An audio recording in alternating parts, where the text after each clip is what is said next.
Chaque jeudi, des histoires étonnantes et passionnantes qui ont lieu chaque jour partout en France, près de chez vous, voire dans votre propre famille. Héritier évincé, amant ou maîtresse intéressée, double vie, faux testament, vous allez voir que certaines personnes sont prêtes à tout pour toucher le pactole. Et les trois histoires que je vous propose ce soir touchent des personnes en apparence ordinaires. Elles mènent une existence sans histoire, à un détail près. Elles ont beaucoup d'argent. Et cela crée des convoitises, des jalousies, et parfois, les choses peuvent aller très loin. Voici Héritage, l'appât du gain. Héritière du célèbre papier à dessin Canson, Suzanne et Jeanne sont à la tête d'une fortune, estimée à plus de 75 millions d'euros. Un héritage composé de prestigieux tableaux de maître, qui permet aux deux sœurs de mener une vie aisée. Mais au milieu des années 80, la vie de Suzanne, la cadette, se transforme en cauchemar. Manipulée et dépouillée de tous ses biens, l'héritière décède à l'âge de 76 ans, dans l'anonymat le plus total. Alors, qui se cache derrière l'un des plus incroyables vols d'héritage de ces dernières années? Elle a vu tout le parti qu'elle pouvait tirer de Suzanne, notamment la possibilité qu'elle avait de mettre la main sur son patrimoine était manifestement la poule aux œufs d'or. À Nice, Francine et son fils Marc ont reçu en héritage familial des parcelles de terre et des appartements. Des biens qui leur apportent de confortables loyers, toujours payés en liquide. Un magot que Francine cacherait dans sa maison. Mais un soir de 2002, mère et fils se volatilisent. La police ne retrouve ni corps, ni argent. Alors, qu'est-il arrivé à Francine et Marc? Ont-ils été éliminés pour leur argent? Et qui va pouvoir hériter de leur patrimoine?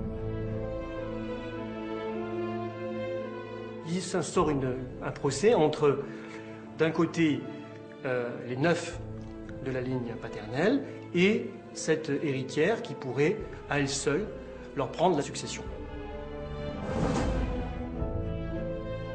En 1984, à Paris, Evelyne, 62 ans, vient d'épouser Bruno, un très beau jeune homme de 23 ans. Mais leur bonheur est de courte durée. À peine quelques mois après leur mariage, ils sont victimes d'un accident de la route. Evelyne périt dans l'incendie de la voiture. Bruno, lui, se retrouve à la tête d'une petite fortune estimée à plusieurs centaines de milliers d'euros.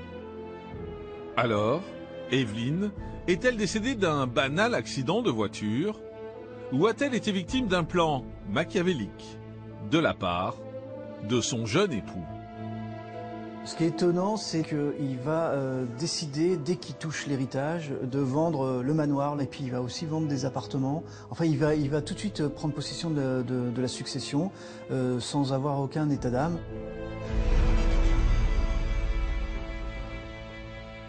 Héritage vous emmène tout de suite à la rencontre de Suzanne et Jeanne. Elles sont toutes les deux héritières d'une célèbre industrie de papier à dessin créée au XVIIIe siècle. Nous l'avons tous utilisé à l'école, c'est le fameux papier Canson. À la mort de leur père, elles se voient également devenir propriétaires d'un héritage composé d'argenterie, de meubles, mais surtout de tableaux de maître d'une valeur inestimable, et notamment le gentilhomme sévillan de Murillo. Un chef-d'œuvre que les deux sœurs se jurent de toujours garder dans le patrimoine familial.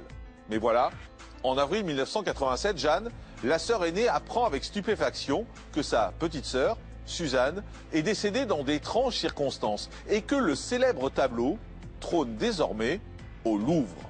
C'est le début d'une histoire où se mêlent argent, escroquerie et trahison.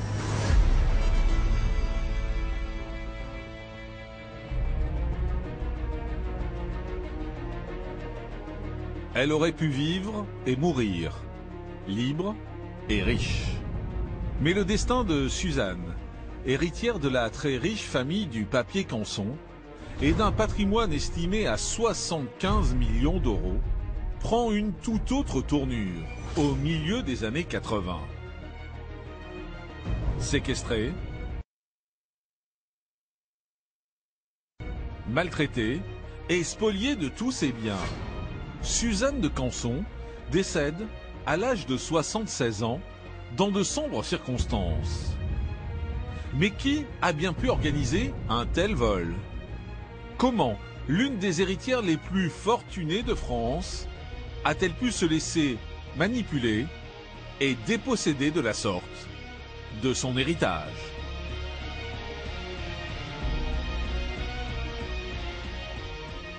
Il y a de l'autre côté la jeune personne qui veut réussir, et de l'autre côté une personne qui a beaucoup d'argent, qui a un certain patrimoine, qui a un tempérament, une personnalité assez atypique.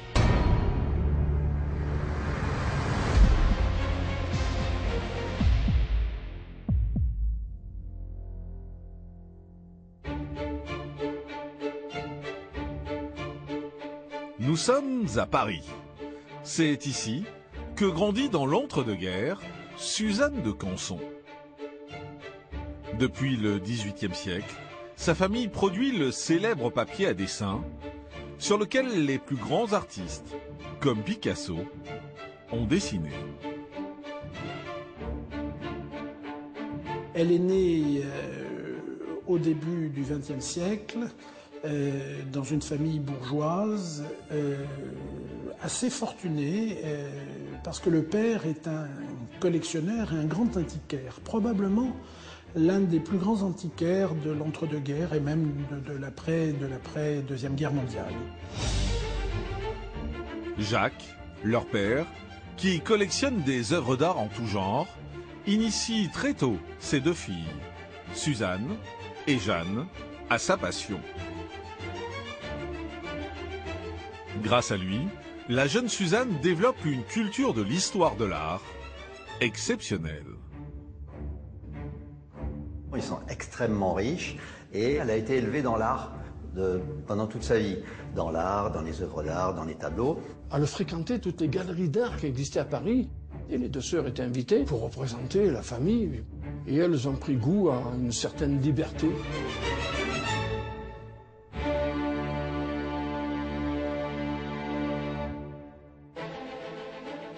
À la mort de leur père, en 1958, Suzanne, 48 ans, et Jeanne, 52 ans, héritent chacune de la moitié de la fortune familiale. Elle hérite toute une fortune considérable, tirée de 2 siècles ou 2 siècles et demi d'aventure industrielle. L'héritage était fabuleux, et qu'on l'on peut évaluer à l'heure actuelle aux alentours de 75 millions d'euros.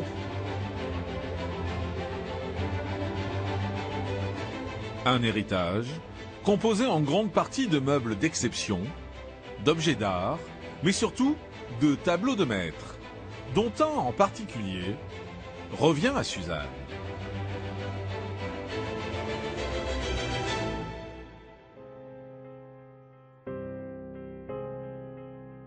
Hubert Robert, une pastel de Quentin-Latour, il y avait un Guardi. Et parmi ces tableaux, il y a évidemment le plus célèbre, le gentilhomme sévillan. En 1981, il est estimé 20 millions. 20 millions de francs à l'époque. 20 millions de francs, soit 3 millions d'euros. Et pas question de le vendre. Pour les deux sœurs, ce tableau du peintre Murillo a une valeur sentimentale. Et elles se font la promesse de le conserver pour toujours dans le patrimoine familial.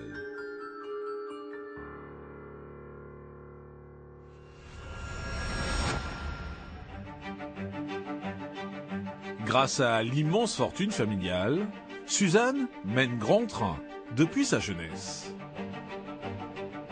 À 18 ans, elle quitte son époux pour une certaine Laurence, avec qui elle va vivre pendant 37 ans. Suzanne était une femme moderne. C'était une femme qui était très en avance sur son temps, très indépendante. Et probablement, son goût pour les femmes l'a-t-elle poussée à s'affranchir de ce milieu bourgeois, probablement conservateur, probablement un peu pesant.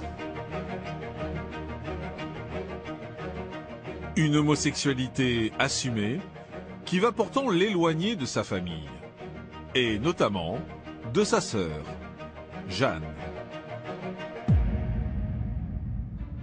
C'est une famille d'une certaine noblesse française et elle vivait de façon notoire avec une autre jeune femme qui avait 10 ans de plus qu'elle et elle menait une vie un peu de bohème en plus. Et dans les années 20, 30, 40, 50, c'était quelque chose de vraiment atypique quand même. Sa sœur, c'est l'opposé de Suzanne. Donc, deux caractères différents qui vont exploser, qui vont se séparer, ne seront jamais fâchés, mais communiqueront plus. Mais en 1987, Jeanne, alors âgée de 81 ans, va faire une horrible découverte. Un ami antiquaire lui apprend que Suzanne serait décédée et aurait été inhumée d'une façon peu catholique. On ne sait pas comment elle est morte, la famille n'est pas prévenue, elle est incinérée, le corps de Suzanne de Canson est incinéré 48 heures après son décès. Et je reçois donc un jour un couple et je vois tout de suite une lueur de détresse, d'inquiétude. Elle me dit « Ma petite sœur est morte, on l'a incinérée et dans la famille ça ne se fait pas, donc ça n'est pas normal. Il s'est certainement passé quelque chose. »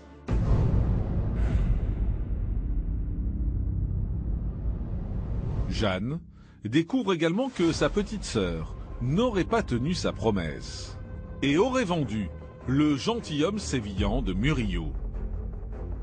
Elle est stupéfaite. Un de ces tableaux a été acheté par le Louvre et là, c'est pour moi impossible car elle n'a jamais voulu vendre de tableaux au Louvre car elle considérait les gens du Louvre comme des malfrats. Voilà, mot pour mot, ce que me dit Jeanne quand elle vient me voir. Jeanne est en plein désarroi. Pourquoi Suzanne aurait-elle rompu leur promesse en vendant le tableau? Et surtout, pourquoi Jeanne n'a pas touché l'héritage de sa sœur alors que Suzanne n'avait pas d'enfant? Et à qui Suzanne a-t-elle bien pu léguer toute sa fortune, estimée à 37 millions d'euros?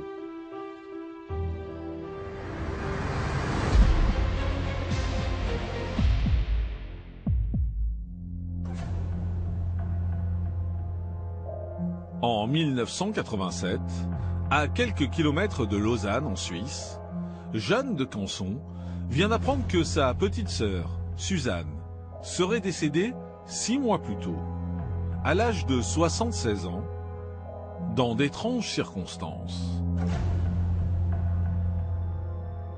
Mais surtout, elle aurait vendu, sans lui en parler, le gentilhomme sévillan de Murillo, estimé à 3 millions d'euros.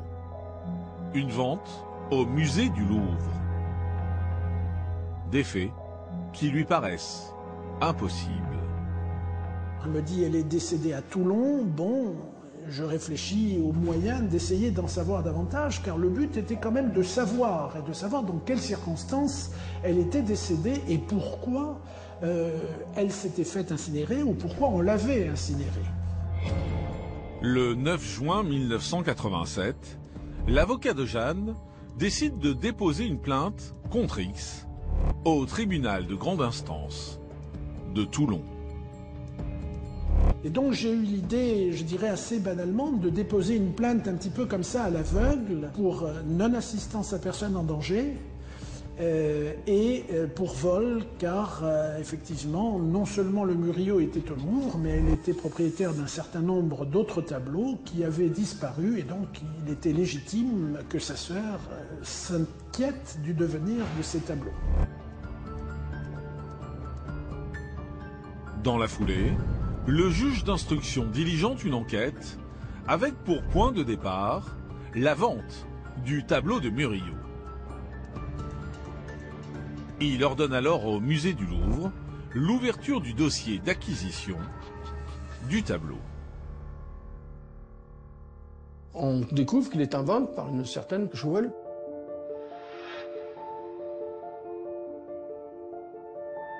Mais qui est donc cette Joël qui aurait vendu le tableau de Murillo?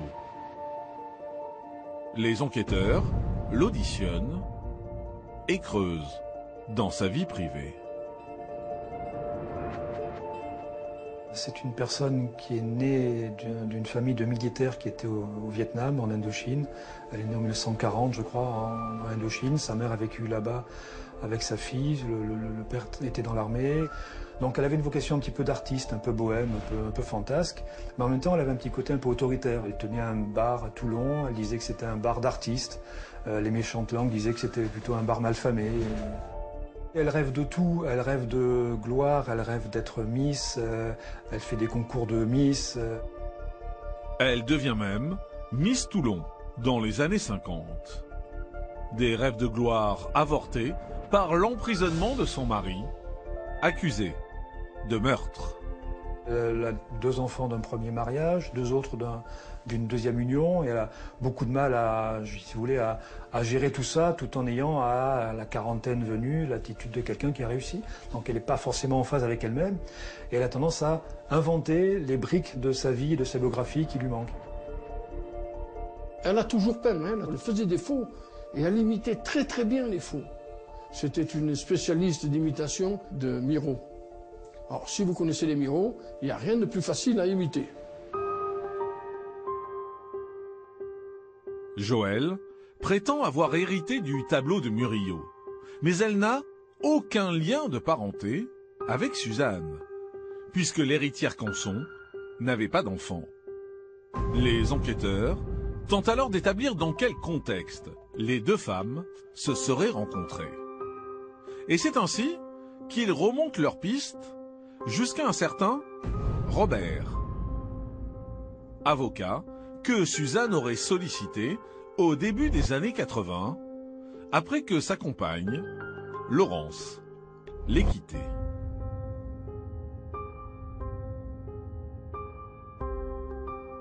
Sa compagne avec laquelle elle a vécu pendant 40 ans la quitte, c'est une séparation, ça arrive dans tous les couples, mais elle part avec des tableaux, des œuvres d'art qui sont considérables.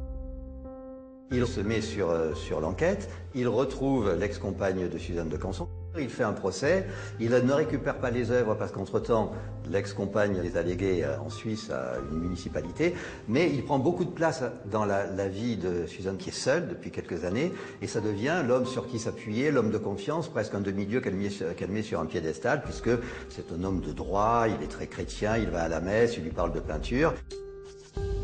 Sous le charme, Suzanne de Canson, alors âgée de 72 ans, confie même à Robert la gestion de sa fortune. En échange, l'avocat lui met à disposition un appartement et une dame de compagnie, qui n'est autre que Joël.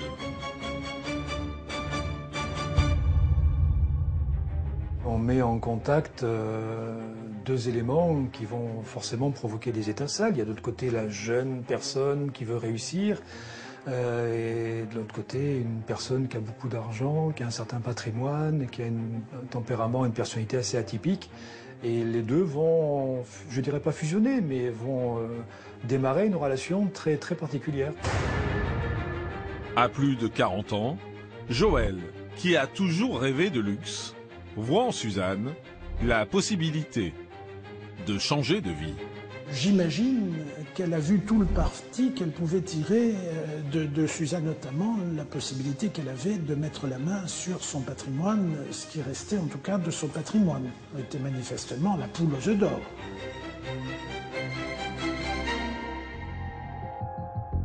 Ensemble, Suzanne, Joël et Maître Robert mènent alors grand train, en vendant les biens immobiliers du patrimoine familial de la riche héritière.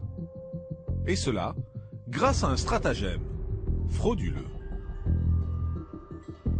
Ce singulier trio passait en fraude des tableaux en Suisse, roulés dans des cartons ou dans des tapis, notamment. Je crois que c'est comme ça que le gentilhomme Sévillan est arrivé en Suisse. Et donc, pendant toutes ces années, effectivement, ils ont essayé de vendre les tableaux. Et un certain nombre, d'ailleurs, ont été vendus, puisqu'on a retrouvé un Guardi chez un antiquaire monégasque, Gimondi de mémoire. En 1985, Suzanne et Joël s'installent ensemble dans une jolie villa à Toulon.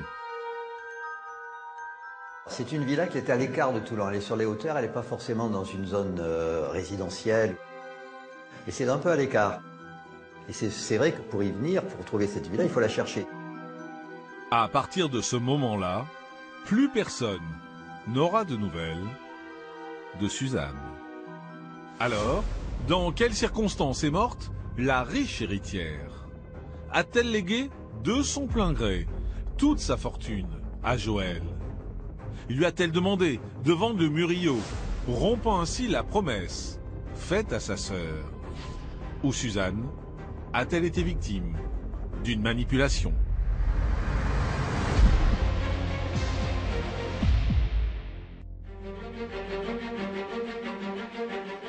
À Toulon, en 1988, l'enquête se poursuit sur la disparition de l'héritage de Suzanne de Canson, estimé à plus de 37 millions d'euros. Un an après la mort de l'héritière, les gendarmes décident de perquisitionner sa dernière demeure, où vit toujours Joël, sa dame de compagnie. Il y avait des documents partout. Partout, par centaines. La police découvre que Suzanne aurait de son vivant et de manière peu conventionnelle légué sa fortune à Joël. Quand les enquêteurs arrivent, ils la trouvent sous un amoncellement de papiers, et notamment de testaments, de donations, de documents contradictoires les uns par rapport aux autres, où d'un côté Suzanne lui lègue des tableaux, d'un autre côté elle les lui donne. Mais dans cette maison, les enquêteurs prennent surtout connaissance des conditions dans lesquelles Suzanne de Canson a vécu ces dernières années.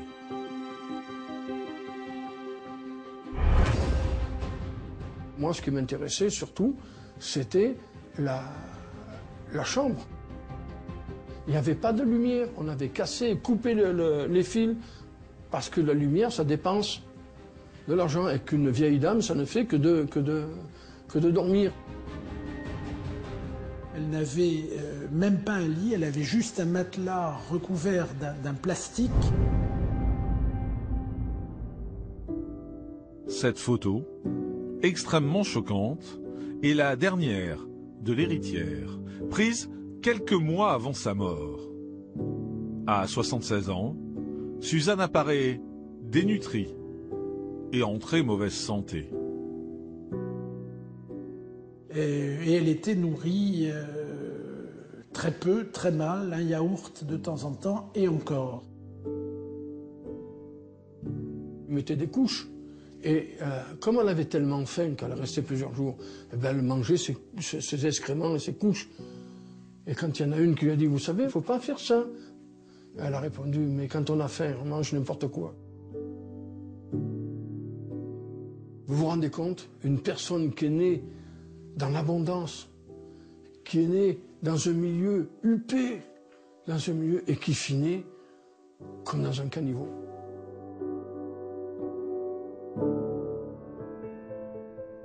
À bout de force, Suzanne aurait été contrainte par Joël et Robert de se rendre chez le notaire. Joël et Robert ont emmené Suzanne dans les dernières semaines de sa vie chez un notaire pour lui faire signer un testament qui faisait de Joël la légataire universelle de toute sa fortune. Elle était contrainte de les suivre, elle n'avait manifestement pas d'autre option. Suzanne décède en septembre 1986, à 76 ans, après des mois de séquestration et de maltraitance. Elle est morte de faim, ça c'est la certitude, mais c'est un faim dû à l'abandon d'une personne. On l'a abandonné, c'est tout. L'abandonné alors qu'on l'a à côté de nous.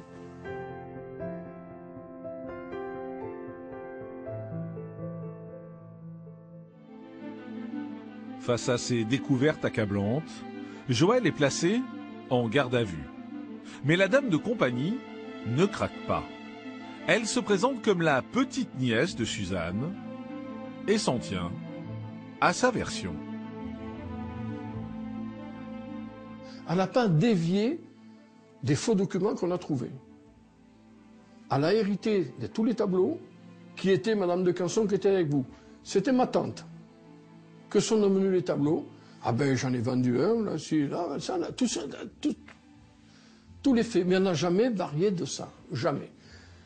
Vous étiez en train de lui prouver que c'est pas vrai par HPB, par document, n'importe quoi. Elle dit non, non, c'est ma tante. Et ça n'est resté que là.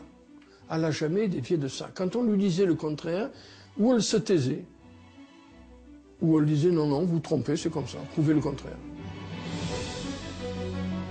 En juin 1988, à l'issue de sa garde à vue, Joël et Maître Robert sont mis en examen. La dame de compagnie est accusée de vol, faux en écriture, extorsion de signature et séquestration. L'avocat, lui, est accusé de faux, escroquerie et non-assistance à personne en danger. Alors, lors du procès, Joël va-t-elle avouer la vérité sur la captation d'héritage? Comment va-t-elle justifier la séquestration de Suzanne de Canson? Et quelle peine l'avocat et la dame de compagnie encourent-ils?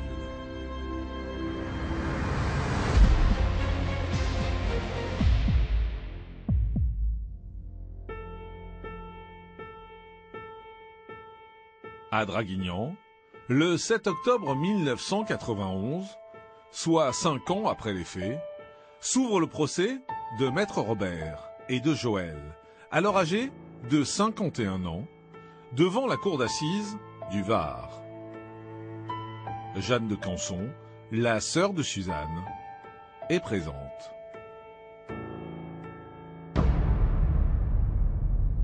C'est un procès à tout point de vue extraordinaire.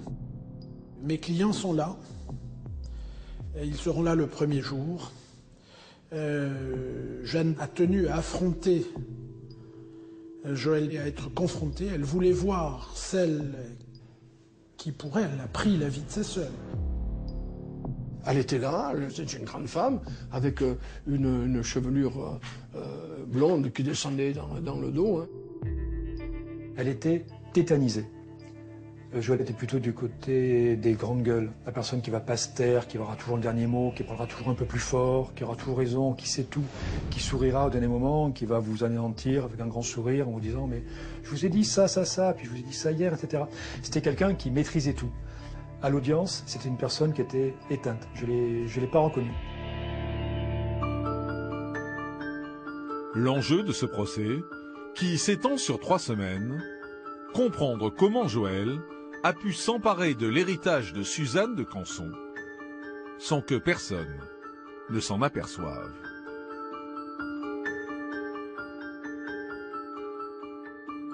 C'est la poule aux œufs d'or qu'elle va faire passer à la fois pour sa grand-mère, sa tante. C'est au gré du moment de ce qui lui passait à des gens qui étaient là.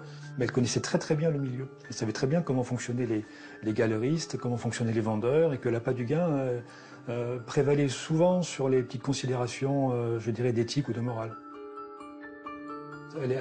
Elle manipulait beaucoup de gens, elle mentait assez facilement, mais elle était très très attachante pour autant. Si la culpabilité de Joël dans la spoliation de l'héritage de Suzanne de Canson ne fait aucun doute, reste à déterminer son rôle dans la séquestration et les actes de violence. Autant je pense que la culpabilité de Joël est acquise pour le fait d'avoir pris les biens de quelqu'un, de l'avoir dépouillé de ses biens, Autant la séquestration, je n'y crois pas plus aujourd'hui que je n'y croyais il y a 28 ans.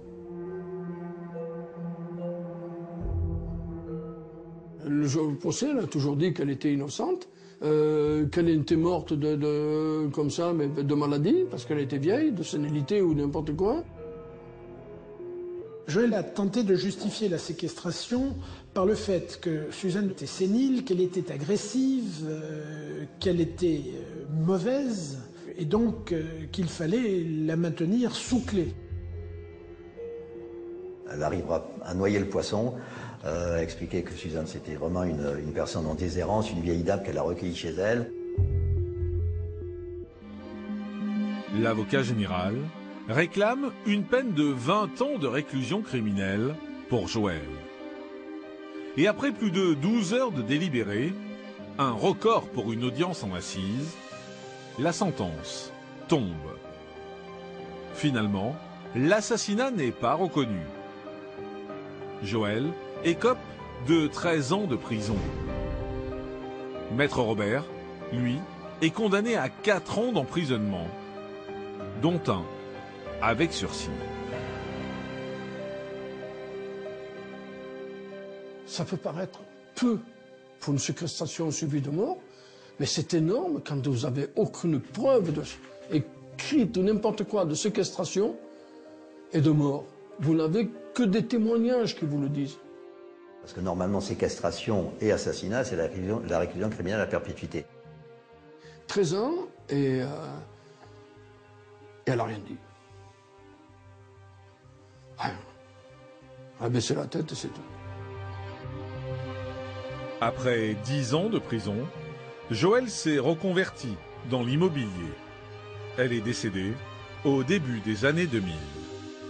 Robert, l'avocat, est lui toujours vivant. Il réside toujours dans le sud de la France. Jeanne de Canson, la sœur de Suzanne, est décédée en 1997. Elle n'a jamais pu récupérer l'héritage de sa sœur. Il a entièrement été dilapidé par Joël. Quant au gentilhomme sévillan, il est toujours exposé au musée du Louvre. Mais les héritiers de Jeanne espèrent un jour le ramener dans le patrimoine familial.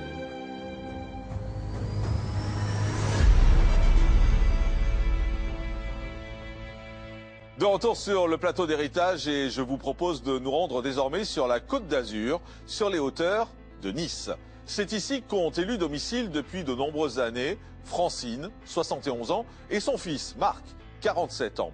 Ils vivent en autarcie, ils ne travaillent pas et ils n'en ont pas besoin. Il faut dire qu'ils ont reçu en héritage plusieurs biens immobiliers, mais surtout un important terrain qu'ils louent en plusieurs parcelles. Ces locations leur rapportent près de 13 000 € par mois et toujours en cash dans une enveloppe. La rumeur affirme que la mère plante ce joli pactole quelque part dans la maison. Et cela fait bien des envieux. Mais un jour de mars 2002, Francine et Marc disparaissent. Ils ne donneront plus jamais de nouvelles. Et vous allez voir que la disparition de la mère et du fils marque le début d'une véritable guerre d'héritage.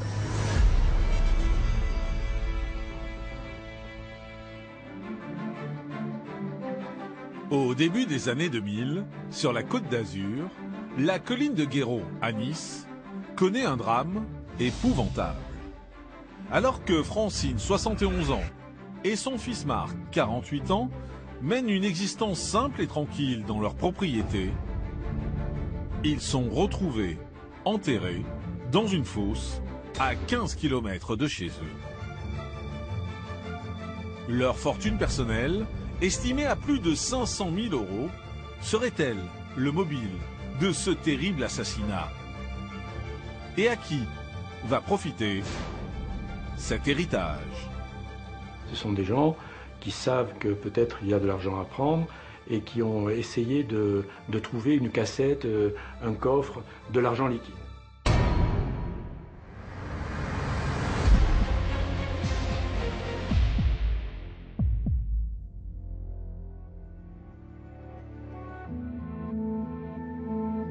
Nous sommes sur les hauteurs de Nice, dans le quartier huppé de Guéraud. C'est ici, Au milieu des belles maisons de notables, que vivent depuis toujours Francine, 71 ans, et son fils Marc, 48 ans. Francine est veuve. Elle vit avec son fils, elle dans une propriété située en bas de la colline de Guéraud, et son fils non loin dans un mobil-home. Marc est un garçon qui manifestement n'avait pas de travail. Je pense qu'il n'avait pas cherché non plus à avoir du travail et donc il vivait avec les revenus de sa mère. C'est un vieux garçon. C'est un monsieur qui est un flemmard, qui se dit atteint de troubles psychologiques. Il est très bien avec sa maman. Il n'avait absolument aucune relation avec l'extérieur. Une famille inexistante, le vieux garçon et sa mère. La mère et le fils ne sortent pas, ne travaillent pas. Ils n'en ont pas besoin. Francine a en effet hérité d'une fortune familiale. Son père avait fait fortune dans les œillets, je crois que c'était. Et elle avait hérité d'un patrimoine assez important. En ma connaissance, ils avaient une maison à Guéraud avec un terrain autour de cette maison et des appartements à Nice. Francine et son fils, Marc, vivent donc des profits issus de leurs nombreux biens immobiliers. Leurs revenus locatifs atteignent 13 000 € par mois, cumulant les loyers de leur appartement niçois et de leur terrain partagés en parcelles. Elle donnait en location une partie de son terrain à des personnes qui l'utilisaient pour faire leur potager, ou certains même vivaient sur ce terrain-là dans des cabanons. Ce sont des gens qui n'ont pas le train de vie qui correspond à leur rentrée d'argent. Ils vivent chichement, ils se contentent d'un peu de jambon, d'une tranche de viande, d'un peu de salade. Quelquefois même, ils vont la quémander chez des locataires qui ont des petits bouts de jardin. C'est toujours ça de prix. Elle est extrêmement dure avec ses locataires. Elle leur demande des loyers assez importants par rapport aux terres qu'ils cultivent. Donc c'est une femme de réputation très dure. Mais en mars 2002, les locataires et les voisins s'interrogent.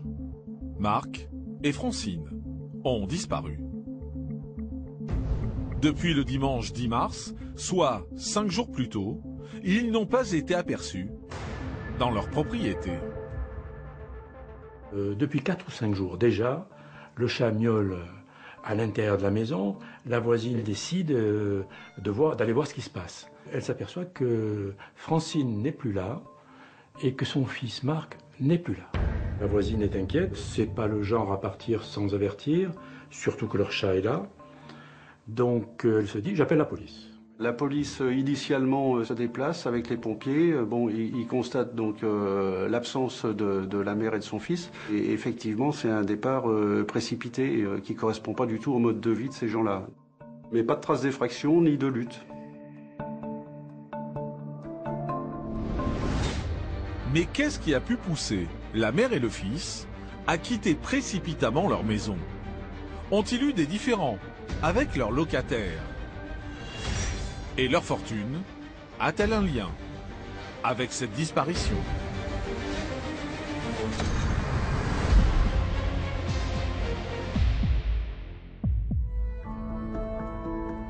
À Nice, dans le très chic quartier de Guéraud, c'est la panique. Francine et Marc, sédentaires, qui vivent en ermite, sont partis et ne donnent plus signe de vie depuis déjà 5 jours.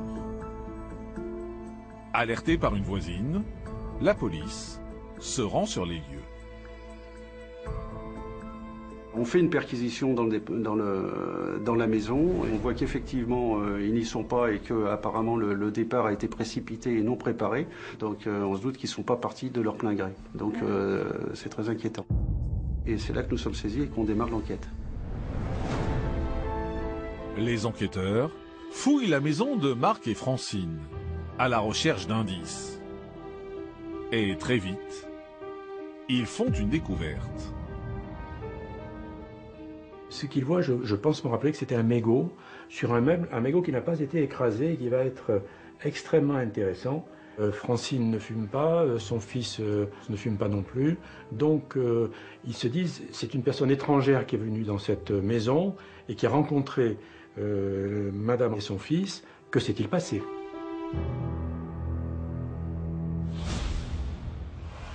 Cet élément apporte une première piste.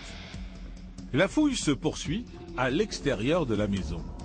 Et au moment d'ouvrir la boîte aux lettres, les gendarmes découvrent avec stupéfaction des enveloppes pleines de billets. Fait très étrange, car Francine, décrite comme très près de ses sous, n'aurait pas laissé l'argent traîner. N'importe qui aurait pu passer et prendre la boîte aux lettres.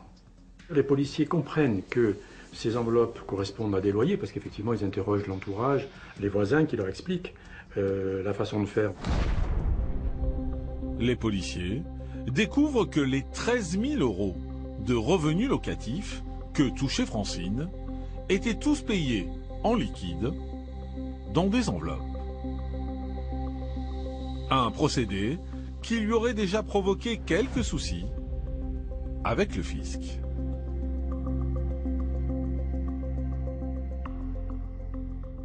Elle a eu un redressement fiscal très important.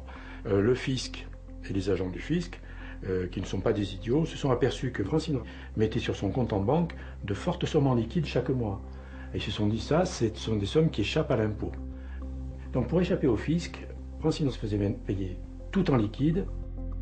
On pense que sous prétexte que certaines personnes paieraient en espèces, ces espèces ne seraient pas dépensées, seraient cachées dans un endroit, elles s'accumuleraient pour en faire un magot qui serait à proximité du lieu de vie du fils et de sa mère.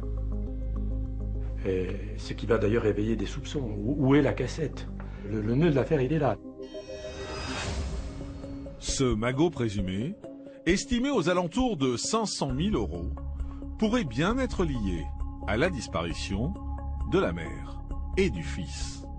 Alors, ont-ils été victimes d'un acte crapuleux? La police, par définition, soupçonne des malfaiteurs, mais surtout au départ des cambrioleurs. Elle se dit que ce sont des gens qui savent que peut-être il y a de l'argent à prendre et qui ont essayé de trouver une cassette, un coffre, de l'argent liquide. La police interroge les occupants du terrain de Francine. Et un profil va tout de suite l'intéresser. Quelques semaines plus tôt, il y aurait eu des tensions entre Philippe, un locataire de 33 ans, et sa propriétaire. Il y a eu un problème de paiement, je crois, d'électricité, où il n'était pas d'accord sur sa quote-part de consommation d'électricité. Et bref, ça s'était tendu avec madame. Et comme c'était une femme de caractère, elle lui a demandé de partir et il était parti. Et donc la police commence un petit peu à s'intéresser à ce profil de Philippe. Ils vont essayer d'abord de le mettre sur écoute pour savoir s'il connaît ou pas les tenants et aboutissants de l'affaire. Voilà ce qui se passe. La police surveille Philippe. Mais un nouvel élément les alerte. La banque de Francine les prévient que des chèques provenant du chéquier de la vieille dame viennent d'être présentés pour encaissement. La banque, effectivement, a un rôle majeur dans cette affaire parce que la banque a bien compris que les chèques, c'était des chèques avec une signature qui ne correspondait pas. Ça provenait peut-être d'un chéquier volé. On apprend que 2 chèques sont mis à l'encaissement de montants assez importants, mis à l'encaissement par 2 personnes qui ont le même nom de famille, Patrick et Laurent. La première chose qui interpelle les policiers, ce sont les montants des chèques. Plus de 17 500 € pour l'un et plus de 11 000 € pour l'autre. Cela ne ressemble pas à Francine de faire de telles dépenses. L'habitude de Francine, c'est pas du tout de toucher à son chéquier. Je crois qu'elle en avait un parce qu'il fallait en avoir un, mais elle faisait très rarement des chèques. Elle se débrouillait avec son argent liquide, elle arrivait à tourner comme ça avec ses loyers. Et donc, Non, elle ne touchait pas à son compte en banque. Les enquêteurs vont alors s'intéresser à Patrick et Laurent, père et fils, qui ont présenté ces chèques à la banque. Comme Philippe, ils sont locataires d'une parcelle appartenant à Francine. Ils savent peut-être où sont la mère et le fils. La police décide alors de les placer sur écoute. Alors vous avez Philippe sur écoute, Patrick sur écoute, qui est le papa, et Laurent, le fils, qui est sur écoute aussi. L'intérêt des écoutes de ces trois personnes, c'est qu'immédiatement on se rend compte qu'ils ont des connaissances communes. Donc le lien est fait entre trois. Alors, comment Patrick et Laurent se sont-ils retrouvés en possession des chèques de Francine? Ont-ils voulu mettre la main sur le magot caché de la mère et du fils? Sont-ils liés à leur disparition?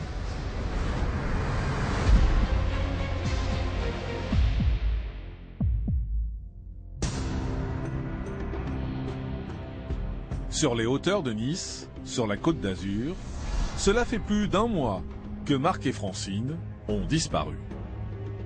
La police s'intéresse à un certain Philippe, 33 ans, ancien locataire, qui a eu un différend avec Francine, et à Patrick et Laurent, père et fils, qui ont essayé d'encaisser des chèques appartenant à Francine.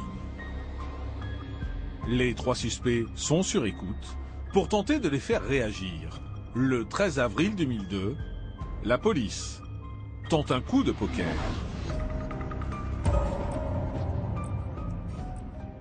Ils vont s'appuyer sur un journal qui s'appelle Nice Matin, le journal local, pour créer un choc psychologique. Et ils vont y arriver. Ils vont lancer à la une du journal un appel à témoins et un avis de recherche, avec photo. On a sollicité Nice Matin, et effectivement en espérant une réaction, pour voir si les personnes qu'on a mises sur écoute se sentaient concernées par l'affaire. Et effectivement, elles ont mordu à l'hameçon. Le matin de la publication de cette une, Patrick téléphone à son fils. Puis, immédiatement après, il appelle Philippe. Panique à bord. Attention. Ils sont pris comme, si vous voulez, à la souris avec un fromage. Hein. Pap, le clapet est fermé, c'est fini. Manifestement, ils étaient au courant de la mort de la mère et de son fils, et que les écoutes étaient très intéressantes. On a décidé de les interpeller rapidement. Les écoutes révèlent donc que Marc et Francine sont décédés. Mais de quelle façon? Le 18 avril 2002, un peu plus d'un mois après la disparition, les trois hommes sont arrêtés et placés en garde à vue. Philippe n'est pas un inconnu des services de police. Philippe est un monsieur qui a déjà eu affaire à la justice, notamment pour une affaire de proxénétisme. Il faut savoir que ce garçon est un peu un délinquant dans l'âme. Hein. Coup de poing, violence avec arme. Il a été condamné plusieurs fois. Philippe et les deux autres suspects, Patrick et Laurent, se sont rencontrés dans le quartier populaire de Nice-Ouest, où ils vivaient tous les trois. Aussi bien Patrick que son fils ont des emplois très précaires, hein, des emplois, des stages, des emplois très mal rémunérés, des emplois publics souvent à la mairie. Ils sont vraiment, je dirais, presque dans la misère. Il faut bien comprendre que ce sont des gens qui ne roulent pas sur l'or. Donc des gens qui peuvent être tentés par l'argent. Et donc ils sont en demande d'argent puisqu'ils ont des problèmes. Et Philippe nous fait miroiter la possibilité d'avoir beaucoup d'argent. Ce serait donc l'appât du gain qui aurait poussé les trois protagonistes à passer à l'acte. Philippe était locataire donc, de ce domaine et savait que madame demandait essentiellement le paiement des loyers en liquide. Donc il en avait déduit très logiquement qu'il devait y avoir une forte somme d'argent en liquide. Les 3 suspects sont en garde à vue. Et au cours des interrogatoires, il apparaît que Philippe est le meneur du groupe. Si j'ai bien compris ce qui s'est passé, si vous voulez, c'est que vous avez deux petites frappes. Hein. Le Patrick et son fils Laurent sont des gens qui sont des apprentis gangsters, quoi. L'autre, oulala, c'est le chef de meute. C'est lui qui va entraîner dans son sillage les deux qui auront l'impression de briller enfin avec un chef charismatique. Ce qui est certain, c'est que sa personnalité était radicalement différente des autres. Il avait un esprit de réflexion, un esprit d'organisation qui était plus élevé que les autres du dossier. C'était la personne intelligente. Lors des gardes à vue, aucun des suspects n'avoue, malgré les preuves matérielles qui les accablent. En plus des écoutes téléphoniques incriminantes et des chèques qu'ont tenté d'encaisser Patrick et Laurent, l'enquête révèle aussi que l'ADN de Philippe correspond au mégot abandonné dans la maison de Francine le soir de sa disparition. C'est bien d'avoir les auteurs, mais on n'a pas le scénario et on n'a pas les corps. Donc à ce moment-là, il reste toujours un goût de pas terminer.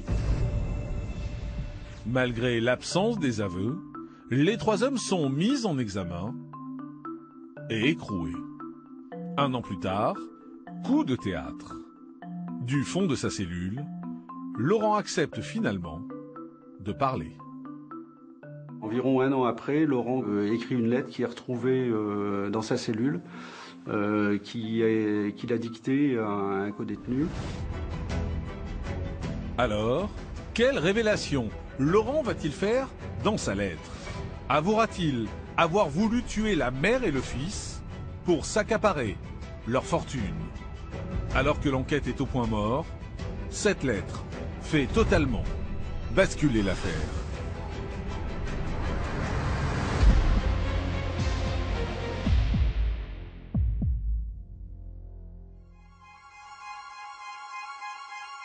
À Nice, Philippe, Patrick et Laurent sont accusés d'avoir tué Marc et Francine. Malgré les preuves qui les accablent, les 3 hommes clament leur innocence. Jusqu'à ce jour, du 28 février 2003, où Laurent fait des révélations surprenantes dans un courrier au juge d'instruction. Laurent a décidé de collaborer.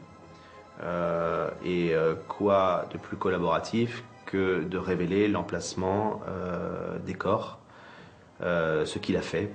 C'est dans la plaine du Var, à l'ouest de Nice, pas très loin de leur cité d'origine, la cité des Moulins, dans une zone non construite, encore en campagne, dans un sous-bois, mais où il faut monter un talus important.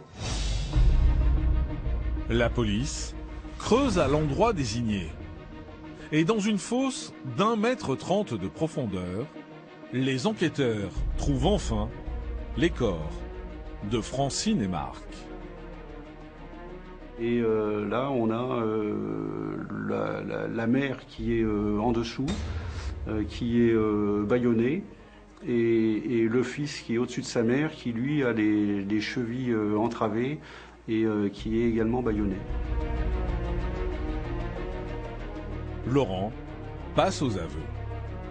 Conduit devant le juge d'instruction, il raconte comment la nuit du 10 mars 2002, lui et ses complices se sont introduits chez Marc et Francine dans le but de s'emparer de leur magot. Il tombe sur Marc à bras raccourcis. Il commence à l'estourbir à 3, à lui donner des coups de poing.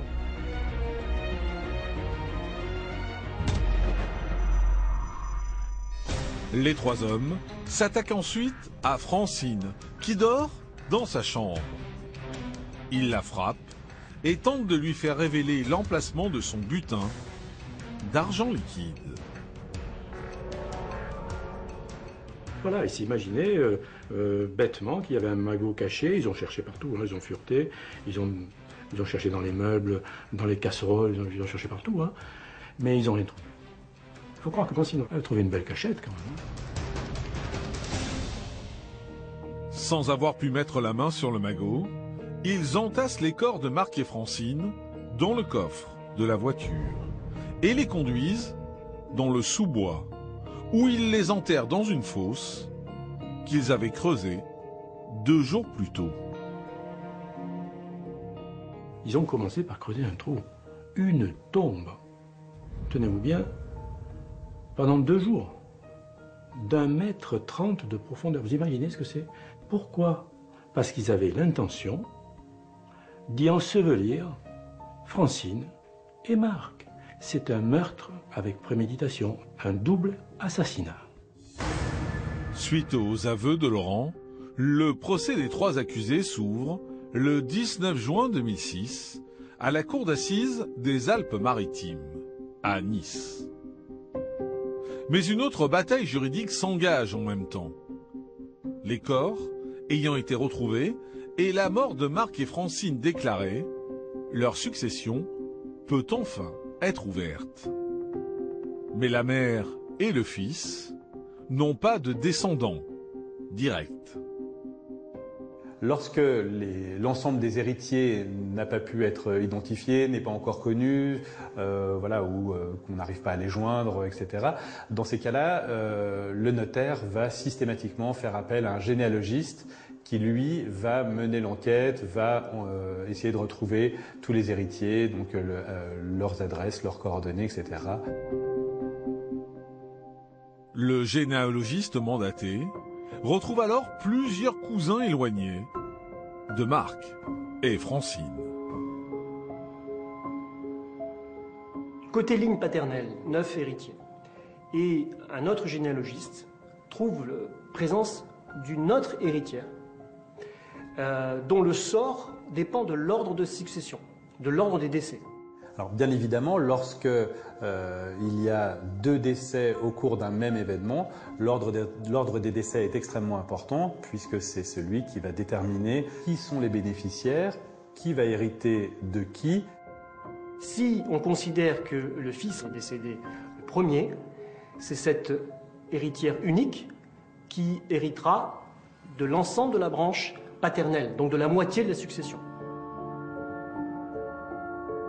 Alors qu'à la cour d'assises de Nice, le procès des meurtriers de Francine et Marc est en cours, à quelques mètres de là, dans le même tribunal, un autre procès a lieu. Il s'instaure un procès entre, d'un côté, les 9 de la ligne paternelle et cette héritière qui pourrait, à elle seule, leur prendre la succession. Et il est vrai que dès le départ, on a vu débouler au procès des parties civiles qui venaient, mais exclusivement pour s'intéresser à l'issue du procès, non pas pour savoir s'ils étaient coupables ou pas, je parle de nos clients, mais surtout pour savoir qui était mort en premier, afin de pouvoir ensuite en déduire qui allait hériter ou qui n'allait pas hériter. Et c'est vrai qu'un procès en a chassé un autre. Lorsque la bataille juridique contre les différents héritiers potentiels débute, on ne connaît pas encore les conclusions de l'enquête pénale qui pourrait révéler qui des 2 victimes est mort en premier. En l'absence d'informations sur l'ordre des décès, le juge applique la théorie des co-mourants. La théorie des co-mourants, en fait, c'est une fiction juridique. On va reconstituer de façon artificielle, c'est-à-dire que même si on n'a pas réussi à prouver de façon certaine l'ordre des décès, on va quand même considérer d'une façon logique que, par exemple, la mère est décédée avant le fils. Si on applique la théorie des co-mourants, Madame est censée être morte avant son fils. Le tribunal de grande instance de Nice s'est fait application de la théorie des co-mourants et il considère que c'est donc Madame qui est décédée avant son fils. Il en déduit que ce sont donc les 9 héritiers de la branche paternelle qui doivent donc hériter. En 2005, lorsque le tribunal se prononce, la cour d'assises n'a pas encore statué. Mais peu de temps après ce jugement, au procès des 3 accusés, les conclusions de l'autopsie de Marc et Francine remettent en cause cette décision. Le procès pénal révèle, par certains aspects, que Madame serait décédée la seconde, et donc après son fils. Francine, on sait qu'elle était vivante au moment où elle est jetée dans cette fosse, parce que les médecins légistes ont découvert qu'elle avait de la terre dans les poumons, donc, ce qui signifie qu'elle respirait au moment où on a jeté de la terre sur son corps. L'héritière du côté de Marc, une cousine éloignée, qui avait été privée de succession, se sentant flouée, fait donc appel. Mais le juge en appel décide de ne pas prendre en compte les éléments apportés par les autopsies. La cour d'appel va confirmer le jugement de première instance et dire oui, Madame est décédée avant son fils. L'héritière est à nouveau déboutée. Il a décidé qu'elle n'avait pas droit à la succession concernant cette famille, donc elle n'avait droit à rien. C'est une surprise parce que normalement ils auraient dû suivre les conclusions de l'enquête policière. Dans cette affaire, les héritiers choisis par la justice pour se partager le patrimoine immobilier de Marc et Francine ne sont donc pas les héritiers naturels. Au même moment, sans surprise, les trois accusés sont reconnus coupables des assassinats de Marc et Francine le 23 juin 2006. En première instance à Nice, à la cour d'assises de Nice, ils ont été condamnés à la réclusion à perpétuité. Ce n'est qu'après à Aix, quelques mois plus tard, en appel, évidemment, c'est la loi, hein, qu'ils ont pris une peine un peu mitigée. Le 20 mars 2008, la cour d'appel d'Aix-en-Provence condamne Philippe et Laurent à 28 ans de réclusion criminelle. Tandis que Patrick, considéré comme complice, écope de 25 ans. Jusqu'au bout, tous les protagonistes, meurtriers et familles des victimes se sont disputés la fortune de Francine et Marc. Mais le mystère reste entier. Où est le fameux magot? Et au fait, existe-t-il vraiment? On n'a pas retrouvé l'argent en perquisition, on n'a pas retrouvé l'argent non plus chez les auteurs, et on n'a pas décelé un changement de train de vie chez eux. Il est clair que s'il y a un magot, si le magot a été enterré dans un des nombreux hectares, il y a très peu de chances qu'on puisse le récupérer. Voilà un double meurtre crapuleux, pour de l'argent, prémédité, et il n'y a pas d'argent au bout. Sans doute, je pense que cet argent se trouve-t-il quelque part, caché, et qu'il est si bien caché qu'on ne le retrouvera pas. Et c'est la bonne morale de cette histoire.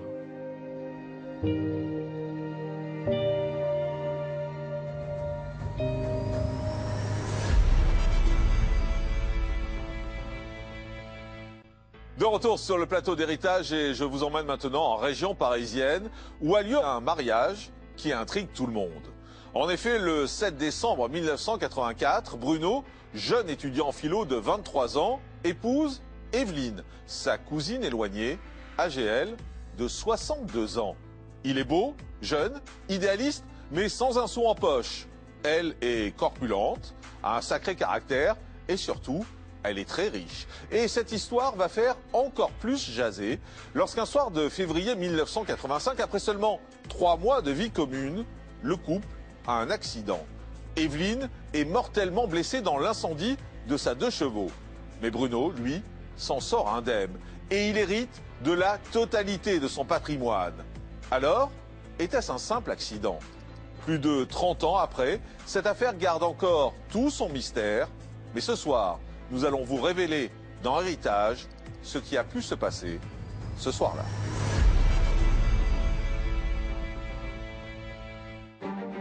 En 1984, à Paris, un couple défraie la chronique. Bruno, 23 ans, et Evelyne, 62 ans. Lui est étudiant, elle est très riche. Tout les oppose. Et pourtant, ils semblent heureux et amoureux. Mais 3 mois après leur mariage, leur vie bascule. Alors qu'ils traversent la forêt de Meudon, le couple est victime d'un accident de la route. Et Evelyne décède dans l'embrasement de sa voiture. Alors, s'agit-il d'un tragique, mais banal, accident de la route? Ou Bruno, qui hérite de la fortune de son épouse, estimée à plusieurs centaines de milliers d'euros, aurait-il un lien avec la mort d'Evelyne? La société a du mal à admettre que un garçon bien physiquement puisse épouser une dame qui est plus vieille que lui et qui en même temps est plus riche. Ça a alimenté peut-être un soupçon de mariage par intérêt.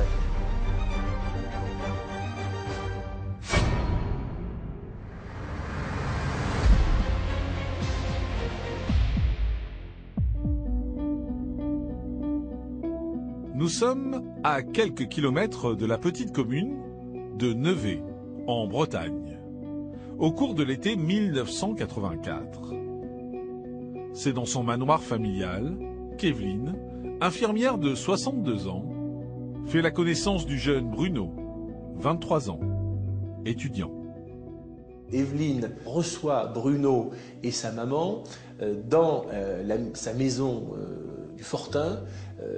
Il se trouve qu'elle est cousine éloignée avec la maman de Bruno. Et assez naturellement, ils se découvrent l'un et l'autre des points communs, et notamment grand intérêt pour toutes les causes humanitaires qui sont nombreuses à cette époque. Ils refont le monde pendant des heures ensemble, et c'est là où il y a vraiment une entente. Alors, est-ce qu'on peut parler d'histoire d'amour? C'est difficile, mais toutes les histoires d'amour sont différentes, donc on ne peut pas tellement juger là-dessus. Evelyne, qui n'a jamais eu de relation sérieuse, et Bruno débutent une idylle. Le couple s'installe ensemble à Paris. Pourtant, rien ne les prédestinait à tomber amoureux l'un de l'autre. Bruno, c'est un jeune homme svelte, beau garçon, court de jupon quelque part. Il étudie la philosophie, la sociologie. C'est un jeune homme donc, qui est idéaliste, il a des idées humanitaires très fortes. Il a créé une association, il est parti au Liban alors qu'on est en pleine guerre. Il veut changer le monde, quoi. C'est un idéaliste.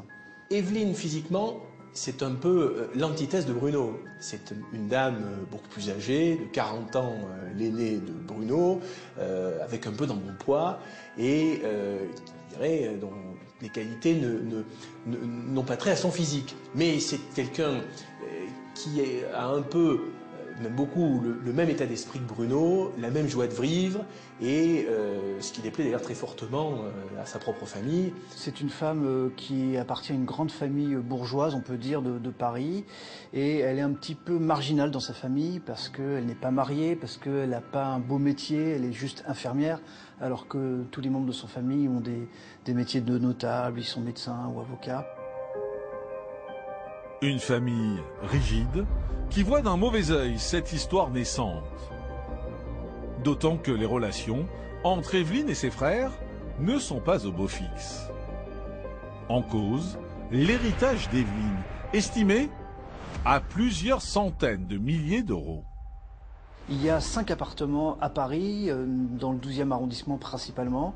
Et puis il y a aussi un manoir un peu moyenâgeux, très beau, en Bretagne, le Fortin. Il y a d'ailleurs eu, bien des années plus tôt, un conflit d'héritage entre Evelyne et ses frères, premier chef, avec son frère aîné Lucien, pour l'héritage de ses propres parents. Lucien est à cette époque, milieu des années 80, un avocat expérimenté, et c'est quelqu'un qui s'oppose, et ne craint pas de le faire, assez nettement et fermement à sa sœur. Et je dirais qu'il est bien déterminé à contrôler ce que Evelyne veut faire du patrimoine dont elle a hérité. C'est donc dans la plus stricte intimité que Bruno et Evelyne se marient le 7 décembre 1984, soit 3 mois après leur rencontre. Un contrat de mariage est signé sous le régime de la séparation des biens. Le mariage est célébré dans la mairie du 12e arrondissement en tout petit comité. Chacun des époux vient avec un témoin. Ils se marient un petit peu en sourdine, quoi, un petit peu voilà, sournoisement, on va dire. Mais malgré son nouveau statut, Bruno poursuit sa vie de jeune homme.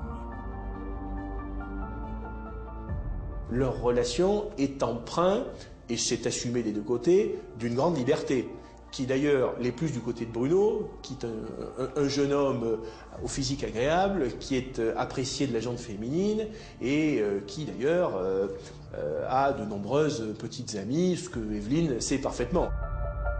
Une union libre qui déplaît à la famille d'Evelyne.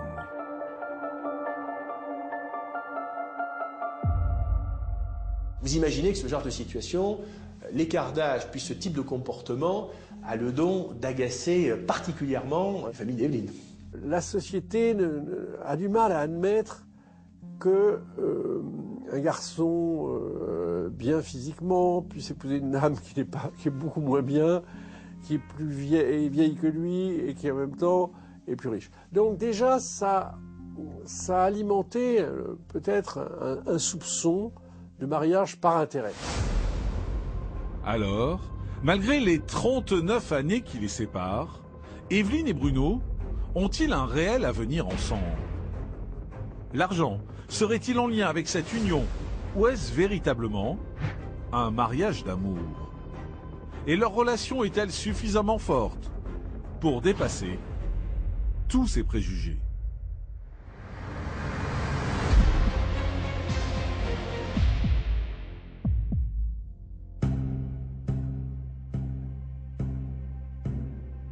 À Paris, Bruno et Evelyne, qui ont 39 ans d'écart et que tout oppose, viennent de se dire oui pour le meilleur et pour le pire. Mais seulement 2 mois et demi après leur mariage, leur vie va basculer.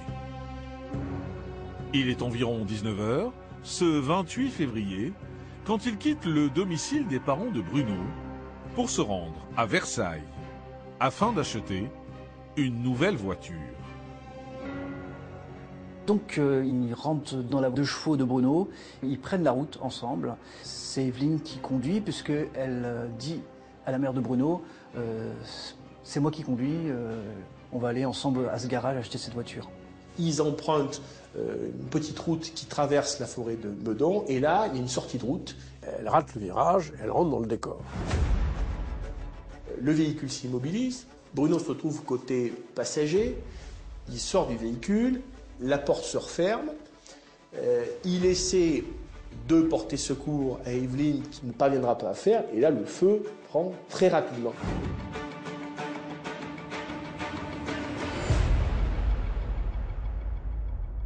Les flammes sont de très forte intensité, très important, la voiture brûle et il essaye de sauver sa femme, mais il n'y arrive pas à ouvrir la portière et donc il voit sa femme mourir devant lui, d'après sa version. Alertés par un témoin de l'accident, les secours arrivent rapidement, sur place. Donc il est 20h15 quand les pompiers de Sèvres arrivent sur les lieux et peu après la police. Et ils découvrent cette scène qui est horrible. Ils découvrent donc une femme dans une voiture entièrement carbonisée. Evelyne, restée prisonnière des flammes, vient de périr dans d'atroces circonstances. Évidemment, vous imaginez que Bruno, à ce moment-là, est totalement choqué, le mot est faible. Il est sidéré. Il va d'ailleurs se retrouver plusieurs jours hospitalisé, toujours dans cet état de choc, avant de pouvoir regagner son domicile. Quant aux policiers, ils procèdent aux premières constatations. L'embrasement soudain du véhicule serait dû au frottement du plancher de la 2 chevaux sur une racine d'arbre.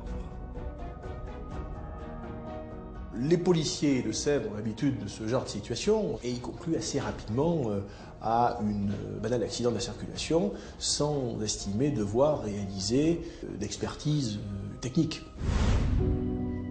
4 jours après ce dramatique accident, Bruno sort de l'hôpital. il est entendu par les policiers qui classent rapidement le dossier, sans suite. Ils ont conclu qu'Evelyne est morte dans un tragique, mais banal, accident de la route. Les funérailles d'Evelyne qui ont lieu, et puis il s'agit, à la suite de ça, de régler les affaires de famille. C'est jamais un moment très agréable, mais il faut bien en passer par là. Et là, c'est vraiment un coup de théâtre. Bruno annonce que, il va hériter, alors que la belle famille était persuadée que c'était un mariage avec séparation des biens, et maintenant c'est une donation au dernier vivant. Pour la famille d'Evelyne, c'est le choc. En faisant donation au dernier vivant, la riche femme a tout simplement fait de son époux, Bruno, son héritier principal, et déshérité ses frères. De quoi alimenter la rancœur de toute la famille, et surtout de Lucien, le frère aîné d'Evelyne. L'accident devient subitement, du fait de cette information qui vient de leur être donnée, plus forcément un accident, et il y a une suspicion qu'en réalité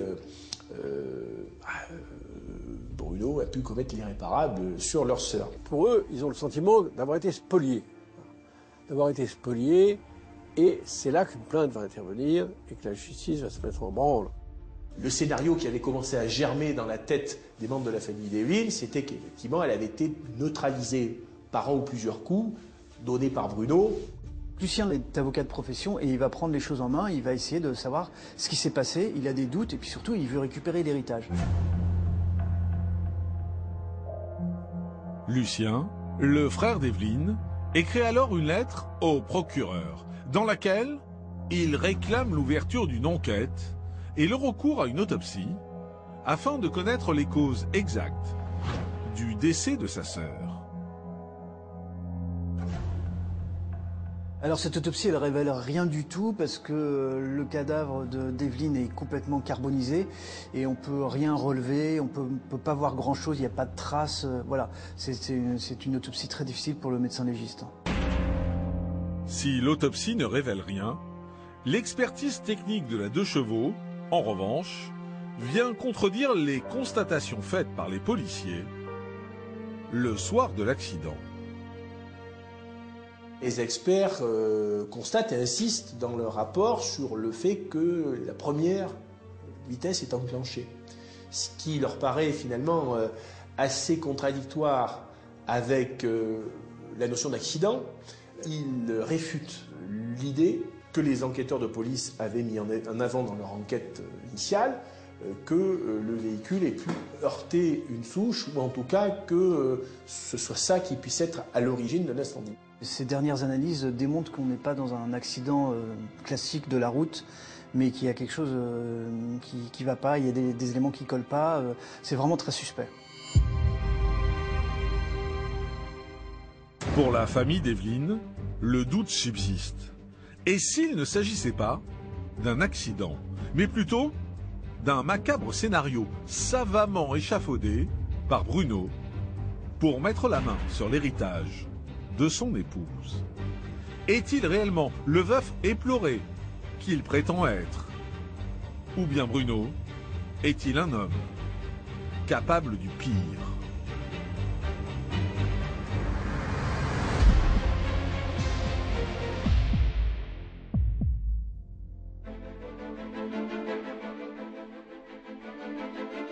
Nous sommes le 25 juin 1985. 4 mois après le terrible accident de voiture qui a coûté la vie à Evelyne. Le procureur du tribunal de grande instance de Nanterre demande l'ouverture d'une information judiciaire contre X pour assassinat. L'enquête est alors confiée à la prestigieuse brigade criminelle du 36 quai des Orfèvres. Les familles de Bruno et d'Evelyne sont interrogées, chacune à leur tour. Donc l'enquête démarre, les policiers s'aperçoivent que la mère de Bruno était très au courant du patrimoine d'Evelyne, parce que la mère avait aidé Evelyne à faire ses impôts. L'enquête auprès du personnel de la famille d'Evelyne révèle que en fait, la vie de couple était quasiment inexistante, en tout cas les rapports charnels. Pour les policiers, c'est pas un vrai couple. Voilà, ça fait très factice, ça fait faux mariage, ça fait très chasseur d'héritage. Un comportement pour le moins suspect, qui ne tarde pas à se confirmer. Lorsque Bruno décide de mettre en vente une partie des biens de l'héritage de sa défunte épouse. Ce qui est étonnant, c'est qu'il va décider, dès qu'il touche l'héritage, de vendre le manoir d'Evelyne, en Bretagne. Il va le vendre et puis il va aussi vendre des appartements. Enfin, il va tout de suite prendre possession de la succession, sans avoir aucun état d'âme. Après 6 mois d'enquête, les policiers estiment avoir suffisamment d'éléments à charge. Ils décident alors de placer en garde à vue Bruno, mais également sa mère et son frère. Et face aux enquêteurs, le jeune veuf ne semble pas très perturbé. Il est sûr de lui et il prend pas vraiment les policiers au sérieux. On peut dire qu'il fait preuve d'arrogance, ce qui va énerver les policiers. Mais il est constant durant toute cette histoire. Il dira toujours « Je n'ai pas tué ma femme, je suis innocent, je n'ai pas tué ma femme, je n'ai pas tué Evelyne ». Concomitamment à l'interpellation de Bruno et des membres de sa famille, on perquisitionne le domicile de ses parents. Et on y retrouve des bijoux d'Evelyne. Les enquêteurs y voient, si ce n'est la signature du crime, en tout cas un élément qui serait confondant. En parallèle, une seconde autopsie est demandée. Et les médecins soulèvent un détail qui leur avait échappé. Et ce qui leur saute aux yeux, c'est cette fracture de l'os hyoïde qui, pour eux, c'est un peu comme Eureka, vous savez, dans leur esprit, qui fait que pour eux, ça y est, ils ont pu matérialiser la présence, non pas d'un banal accident, mais d'un crime odieux. D'après l'autopsie, le larynx d'Evelyne aurait été brisé avant même l'embrasement de la voiture. Elle serait donc morte, étouffée, et non pas brûlée. Pour les enquêteurs, l'implication de Bruno ne fait plus de doute. Du coup, au sortir de cette garde à vue, Bruno se retrouve le 12 septembre 1985 inculpé d'assassinat et placé en détention provisoire à la maison d'arrêt de Bois d'Arcy. Le jeune homme est en prison lorsqu'une nouvelle découverte vient faire voler en éclats les preuves retenues contre lui. Alors Bruno va y rester 14 mois, c'est à peu près le temps qu'il faudra pour se rendre compte, notamment que la seconde autopsie concluait à une fracture de l'os hyoïde, c'est-à-dire de larynx d'Evelyne, dont on sait, en lisant le premier rapport, qu'il avait été provoqué par la première autopsie. Coup de théâtre, c'est le médecin légiste qui, au cours de la première autopsie, aurait sciemment brisé le larynx d'Evelyne afin de pouvoir accéder aux poumons. De ce fait, et faute de preuves, Bruno est immédiatement relâché. Il a alors 25 ans. Quand il sort de prison, il reprend ses études à la faculté de Nanterre, il va faire des études de philo, il va les pousser très loin parce qu'il va devenir docteur en philo. Il va aussi rencontrer une autre femme, il va se marier avec elle. En parallèle, il ne se passe pas grand-chose dans le dossier, puisque pendant 5 ans, il ne se passe quasiment rien. Il voyage beaucoup avec sa femme et son enfant, il va notamment en Inde. Voilà, il mène une vie d'étudiant, de personne normale. Et voilà, il ressent plus la justice derrière lui, et pourtant elle est toujours là, comme une épée de Damoclès qui va s'abattre. Bruno a refait sa vie. Mais en 1990, soit 5 ans après sa remise en liberté, il est rattrapé par la justice. Un nouveau juge d'instruction reprend l'affaire et demande une nouvelle expertise de la 2 chevaux. Il faut se replacer dans le contexte de ce qu'était la 2 chevaux au milieu des années 80. C'était un beau véhicule, mais qui présentait un certain nombre de défauts, notamment au niveau des jauges d'essence. Du coup, il était quelque part de pratique courante de se balader avec un bidon d'essence. L'expertise est catégorique, la cause du décès d'Evelyne est très clairement due à un déversement d'essence au sein de l'habitacle. Autrement dit, l'incendie du véhicule n'aurait pas pu être accidentel. On y aurait mis le feu volontairement. Le seul moyen pour allumer un incendie dans une voiture, c'est de prendre une perche et un chiffon, l'imbiber d'essence et de faire partir le feu comme ça. Et Bruno n'avait aucune trace de brûlure, donc il a dû faire ça, s'il l'a fait, de l'extérieur, d'une manière méthodique. Donc en 1991, un nouveau magistrat instructeur est désigné et décide qu'il y a dans le dossier suffisamment d'éléments pour organiser un procès, renvoyer Bruno devant la cour d'assises. Le mobile de son acte pour la justice et pour l'accusation, il est clair, il a tué sa femme pour hériter. Donc c'est un mobile crapuleux, voilà, il a voulu hériter des biens de sa femme. Alors, Bruno a-t-il volontairement orchestré la mort de sa femme afin de toucher son héritage, estimé à plusieurs millions d'euros? Que dira la justice? Et Bruno continuera-t-il à clamer son innocence?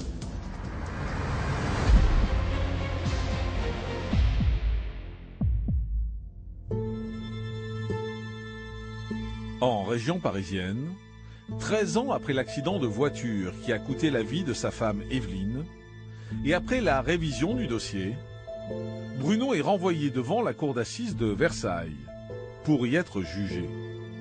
L'enjeu de ce procès, déterminer si Bruno a volontairement tué sa femme pour toucher son héritage. Donc ce procès s'ouvre en novembre 1998, il dure 4 jours. C'est, dès le début de l'audience, un Bruno abattu, incapable de se défendre, peu convaincant et qui fait finalement pâle figure. D'autant qu'un témoin de poids entre en jeu. Il s'agit de Marie-Claude, l'épouse de Bruno, avec qui il est en instance de divorce. Et la jeune femme dresse le portrait d'un homme dangereux. Marie-Claude vient l'accabler totalement à l'audience, en allant jusqu'à prétendre qu'il avait été violent jusqu'à tenter de l'éliminer, ainsi que leur fils. Je crois ses propres termes, c'est un assassin dans l'âme, c'est lui qui a tué Evelyne, il me l'a dit plusieurs fois, je sais qu'il l'a tué puisqu'il me l'a dit, et donc devant les jurés, ça fait beaucoup d'effet et c'est pas en faveur de Bruno. Ces révélations à charge s'ajoutent aux suspicions. Bruno apparaît alors comme le coupable idéal, avec pour seul mobile de son crime la captation de l'héritage d'Evelyne, estimé à plusieurs centaines de milliers d'euros. Il peut y avoir, dans l'esprit des jurés, d'autres considérations qui remontent à la surface. La différence d'âge, les conditions dans lesquelles Bruno a épousé Evelyne, a obtenu une donation au dernier vivant, a hérité. On est dans la morale. Il y a une sorte de préjugés, de scénarios qui se créent dans la tête des jurés, qui ont fait qu'en effet, on pouvait, si on ne réfléchissait pas beaucoup, on pouvait considérer qu'il était coupable. Et après seulement quelques heures de délibération, le verdict tombe. Bruno, 36 ans, est reconnu coupable de l'assassinat de sa femme, Evelyne. Bruno est condamné à la réclusion criminelle à perpétuité, ce qui est étonnant, sachant que l'avocat général n'avait demandé que 20 ans. Vous entendez le président de la Cour, après en avoir délibéré, venir vous annoncer que vous êtes condamné à la prison à vie. Là, c'est le sol qui se dérobe sous vos pieds. Je crois qu'il n'y a pas d'autre expression pour décrire la situation. Le sol se dérobe sous les pieds de Bruno.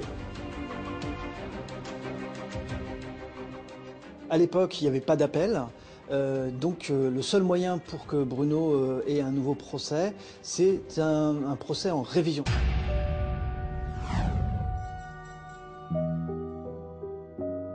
Six ans plus tard, en 2004, une première demande en révision est effectuée. Mais elle est finalement rejetée. Les avocats de Bruno tentent alors le tout pour le tout. Dernier recours, c'est une demande de grâce. Les avocats vont demander à Jacques Chirac, président de la République à l'époque, en 2004, de gracier Bruno. Mais cette grâce va être rejetée, donc Bruno reste en prison. Une deuxième demande de révision est alors faite 2 ans plus tard, en 2006, mais elle sera également rejetée. Aujourd'hui, Bruno est toujours emprisonné, mais un comité de soutien œuvre pour sa remise en liberté. Bruno est toujours derrière les barreaux et il continue à clamer son innocence. Est-ce qu'il arrivera un jour à ce que la justice revienne sur son histoire? La question reste en suspens.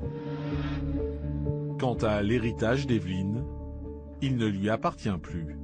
Bruno a été déclaré incapable successoralement de bénéficier de l'héritage d'Evelyne. Ceux qui ont bénéficié de l'héritage d'Evelyne, c'est ceux qui ont accusé Bruno. C'est-à-dire ses proches, ses frères et sœurs.